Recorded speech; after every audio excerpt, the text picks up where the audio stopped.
ഇടപെട്ടതിന് തെളിവായി സാക്ഷികളെ അണിനിരത്തി കൊച്ചിയിൽ ബിജു രമേശിനൊപ്പമുള്ള ബിയർ വൈൻ പാർലർ ഉടമകളുടെ യോഗം.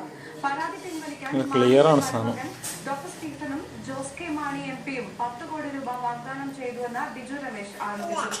മാണിക്ക് നൽകാൻ 15 ലക്ഷം രൂപ പാലായിലെ ഹോട്ടൽ ഓണേഴ്സ് അസോസിയേഷൻ ട്രഷറർ തങ്കച്ചന് കൈമാറിയതായി കോട്ടയം ജില്ലാ പ്രസിഡന്റ് സാജു ഡൊമിനിക് വെളിപ്പെടുത്തി. കൂടെയുള്ള രണ്ടുപേരെയും ബിജു രമേശ് ഇന്നൊപ്പം കൂട്ടി. കോട്ടയത്തുകാരുടെ വിഷയം സമാഹരിച്ചത് ഹോട്ടൽ ഓണേഴ്സ് അസോസിയേഷൻ ജില്ലാ പ്രസിഡന്റ് സാജു ഡൊമിനിക്. പാലായിലെ മാണിയുടെ വീടിന് പുറത്ത് വെച്ച് ഈ തുക അസോസിയേഷൻ ഖജാൻജി തങ്കച്ചനെയാണ് ഏൽപ്പിച്ചതെന്ന് സാജു ഡൊമിനിക് പറഞ്ഞു.